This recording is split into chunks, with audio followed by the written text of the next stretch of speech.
ada jenazah lewat, Nabi kemudian mengetahui sahabatnya itu punya utang, maka Nabi bilang, saya nggak mau nyolatin orang yang masih punya utang. Hati-hati jangan sampai mati meninggalkan utang.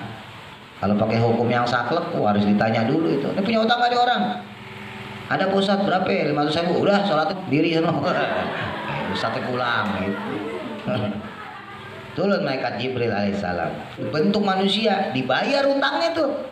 Wahai Nabi, berdirilah kamu. Engkau disuruh nyolatin Nabi, jadi diampunin sama Allah. Duh, enak banget ya. Wahai saudaraku Jibril, dari mana dia punya kemuliaan seperti ini? Sebabnya Nabi, jadi punya amalan, punya wiritan. Baca 100 kali surat Qul huwallahu ahad, surah Al-Ikhlas. Setiap hari dia baca 100.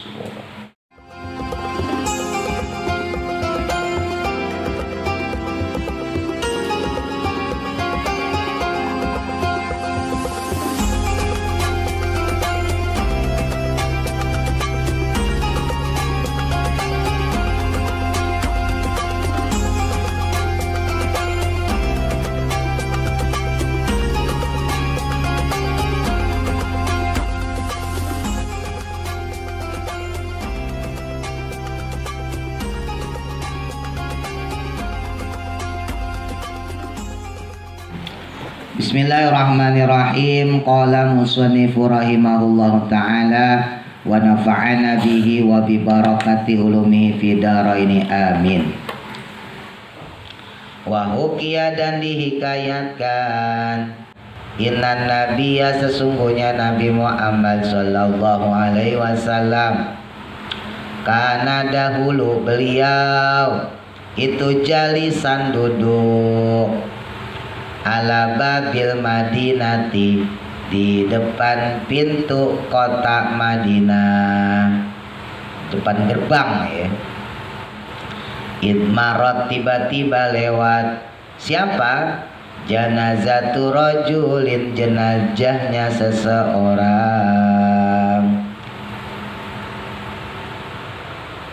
Maksudnya ada jenazah lewat, Nabi kemudian menyolati sahabatnya tersebut ya. Faqala, maka berkata siapa Nabi Muhammad sallallahu alaihi wasallam. Nah, pas mau nyolatin itu Nabi nanya dulu nih, hal alaihi dainun, hal apakah alaihi padanya apa dainun ya, adapun utang, ada utang. Jadi mubtada muakhir, mubtadanya diakhirin, khobarnya muqaddam, didahulukan. Apa si mayit ini punya utang? Faqalu, maka berkata mereka ya, para sahabat kemudian bilang, alaihi, padanya, pada si jenazah ini, dainu arba'ati darahima, hutang sebesar 4 dirham. Punya ya Rasul, ini orang punya utang 4 dirham. Faqala, maka berkata atau bersabda siapa? An-Nabiyyu, Nabi Muhammad sallallahu alaihi wasallam, mengetahui sahabatnya itu punya utang, maka Nabi bilang, "Shollu." Ya udah, sholati sama kalian.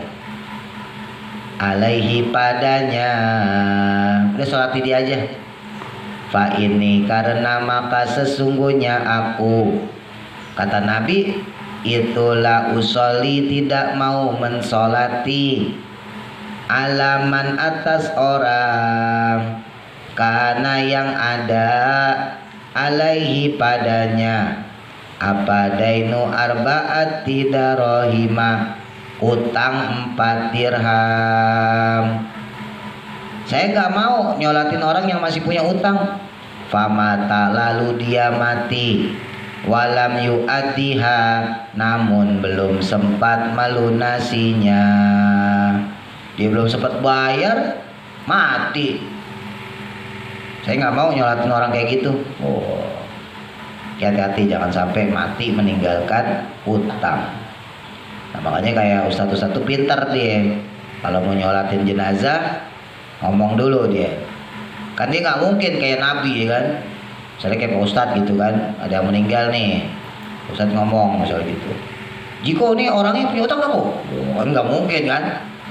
Songong banget. Iya pasti punya utang, nggak mungkin kagak. Orang zaman sekarang utangnya banyak ya kan.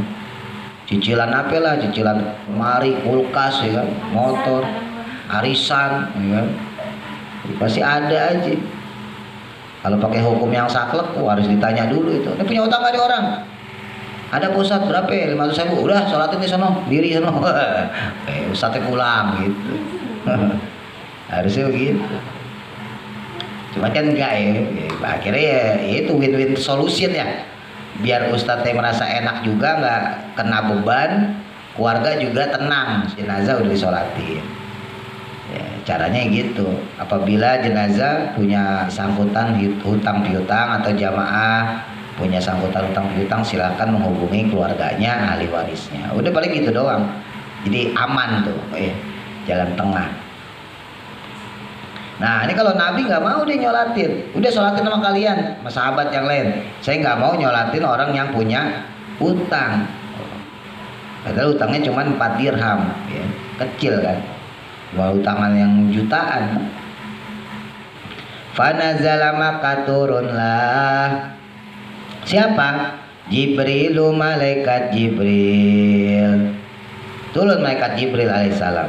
Waqala, dan berkata Jibril, ya Muhammadu, wahai Muhammad, wahai Nabi, innallaha, sesungguhnya Allah azza wa jalla, azza maha tinggi Allah, wa jalla dan maha agung.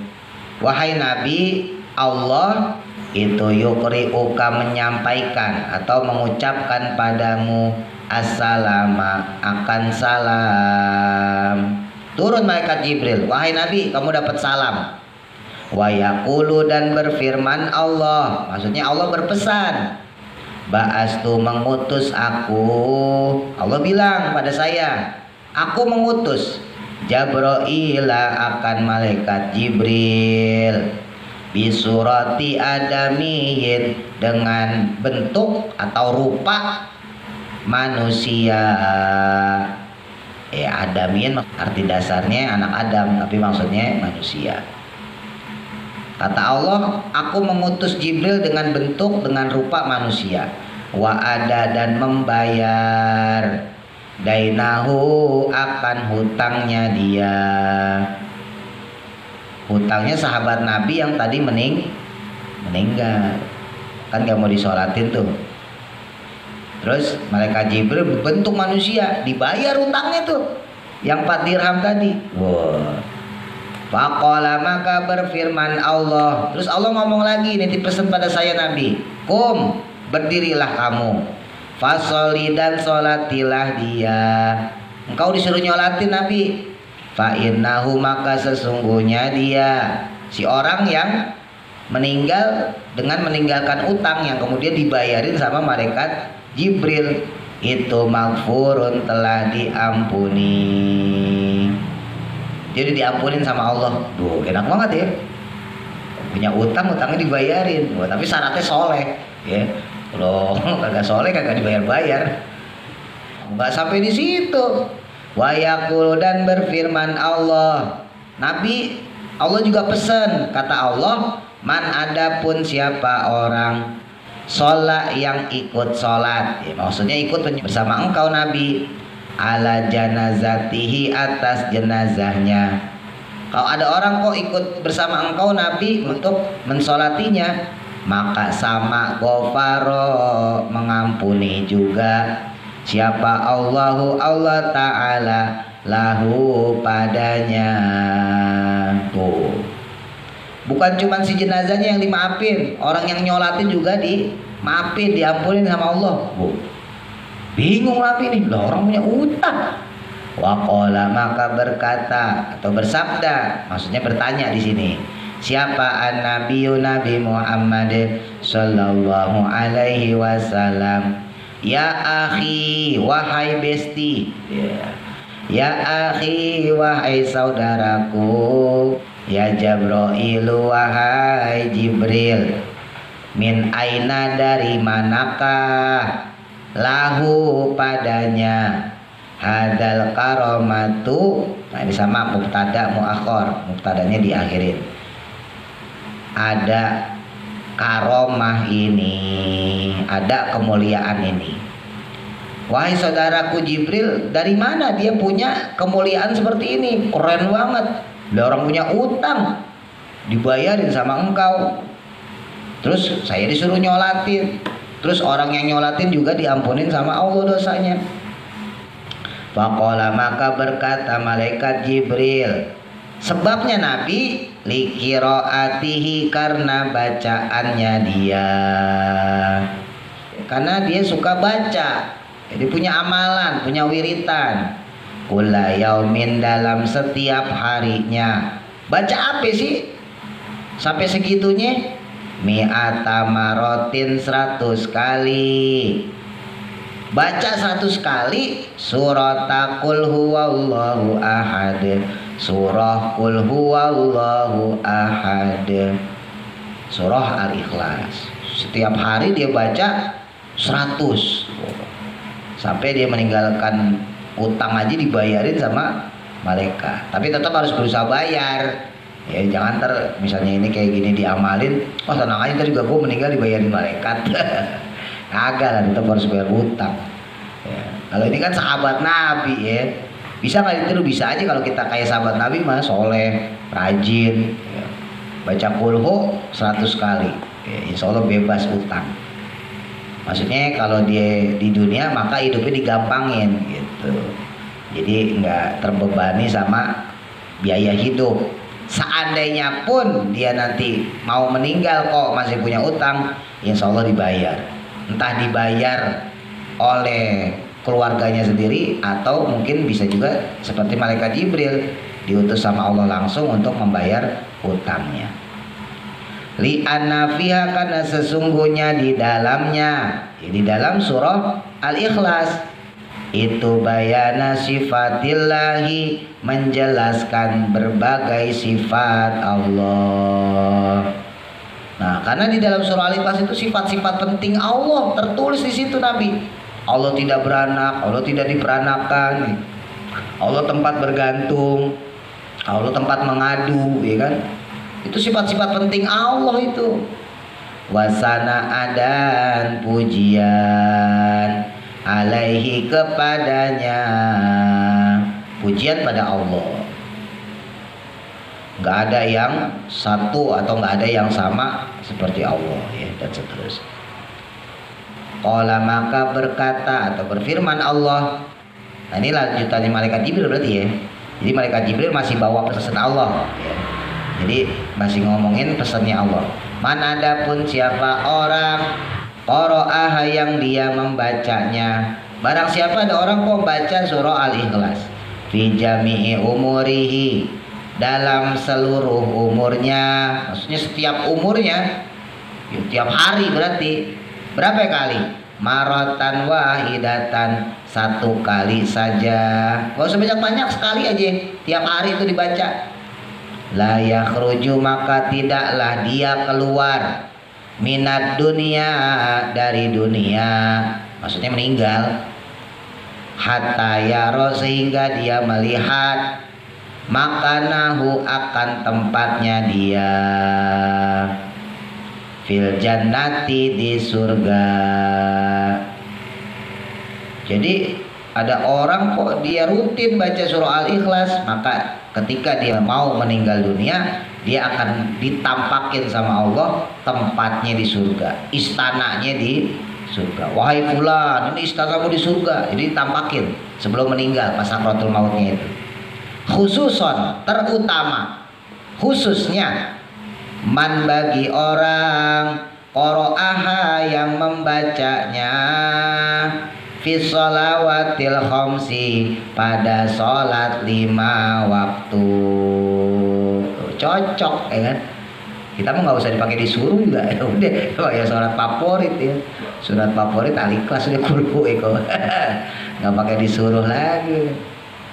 Fi kulli yaumin, pada setiap harinya, kada marotin, ya, dengan hitungan-hitungan tersebut atau hitungan-hitungan tertentu.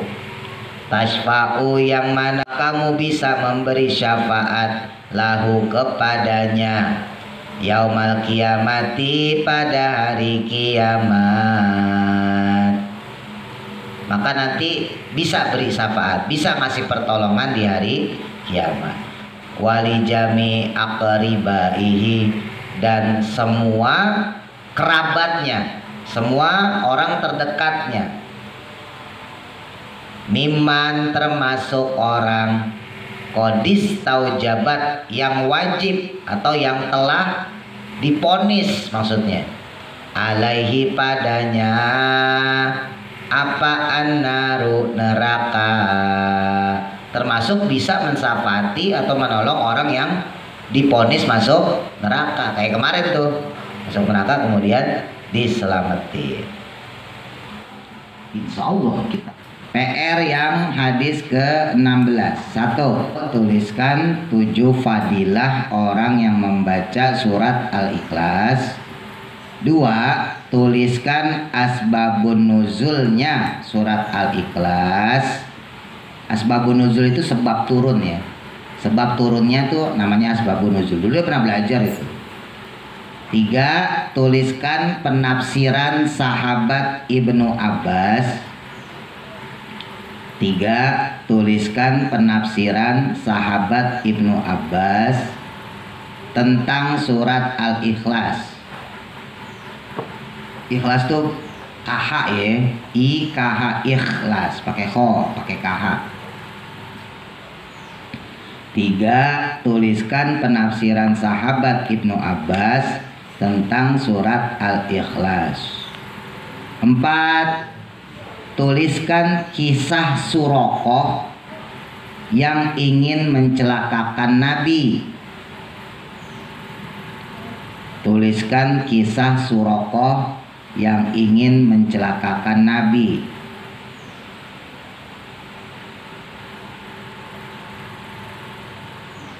5. Tuliskan kisah orang yang rajin membaca surat Al-Ikhlas. 5. Tuliskan kisah orang yang rajin membaca surat Al-Ikhlas lalu wafat sebelum mampu melunasi hutangnya. 5. Tuliskan kisah orang yang rajin membaca surat Al-Ikhlas lalu wafat sebelum mampu melunasi hutangnya.